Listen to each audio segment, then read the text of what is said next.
Hey everyone, we're getting ready to head on a road trip. Why don't you come along? This will be fun.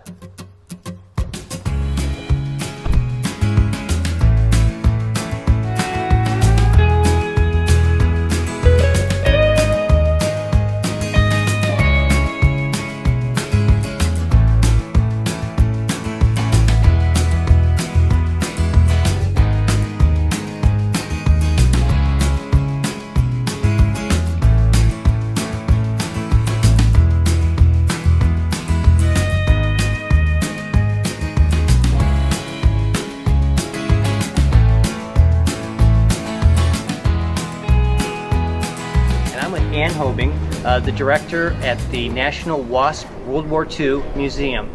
And interesting, kind of out of the way little place that I bet a lot of people don't know about. Ann, what can you tell us about the museum and kind of the history of the WASP? Well, sure. So this museum has been here since 2005.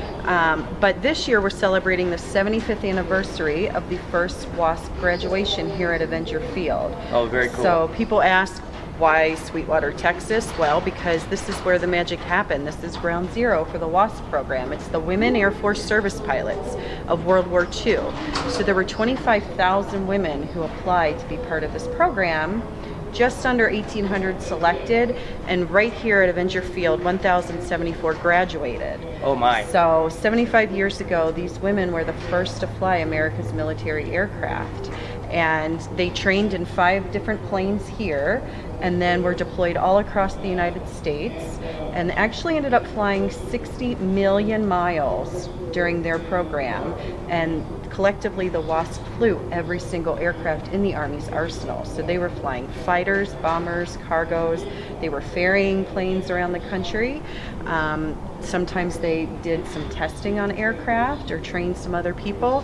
And they also towed targets for ammunitions practice. Not something we do anymore. There's a safety issue there, but yes. You know, the program was put in place to free up men for deployment overseas and be pilots, of course, in Europe and the Pacific theaters. So the women were finally allowed to be part of this program. It was a civilian program, even though part of the Army Air Corps. So when they left and the program ended, they did not have benefits. They didn't have their GI Bill. They didn't, get to be part of the VA. And there were 38 women who died in service as WASP, and they did not get military rights and burials. So, fast forward 30 plus years, it wasn't until 1977 that President Carter signed legislation and approved legislation that made the WASP get military status. That's terrific. So they did finally get their military status, fought for another few decades, and in 2016, just 2 years ago, were given full rights for interment at Arlington National Cemetery. So these women, even though 75 years ago were serving our country, part of the war effort, part of the Army, they did not have their full benefits.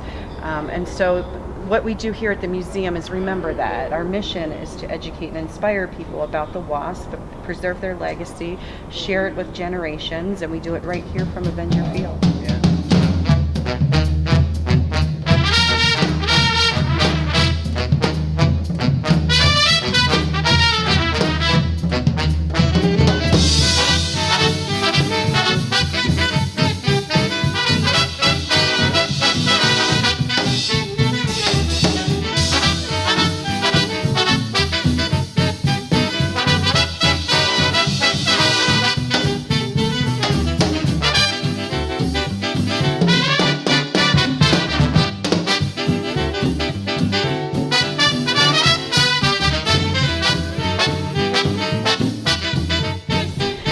But some women did some very extraordinary things. I mean, there were 2 women who were serving in Florida, and Paul Tibbets, which is a name most people can relate to and remember, said, hey, we need this B-29 to get off the ground. We need it to be flown. We need it tested. So the male pilots didn't like the plane. It was known to have engine fires, and they just didn't like it. So Colonel Tibbets says, okay, ladies, get up there. We need you to fly this plane. show us how it's done. So we put them through some testing. They did have an engine fire. They put out the fire. They did what they needed to do. So one day they fly this B-29 in, and the men are all lined up on the tarmac cheering the plane, and it lands, and out get 2 women. So there was a little bit of an ego boost that was lost that day, and the men said, well, if women can fly it, I'm sure we can fly it. So as you know, Paul Tibbets went on to pilot the Enola Gay, which dropped the atomic bomb. And so without these 2 WASPs putting that B-29 through its paces, it might not have ended the war effort as soon as it did. So the WASP are really integral, and people don't know all these stories, and so that's why we're here, to tell these stories. And you know, all the support that we get from people who like planes, they like military history, they want to remember our veterans. Some people like aviation science, some people like West Texas heritage. There's a little something for everybody.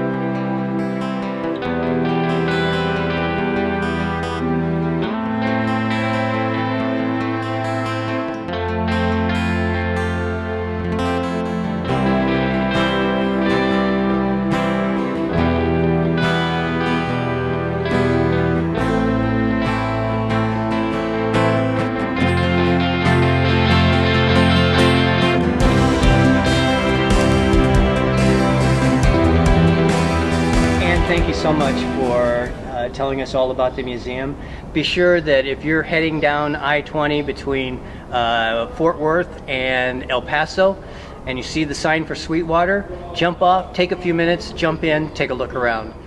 Thanks for joining us on this episode of Second Act Escapes. Until next time, enjoy living your retirement outside the box.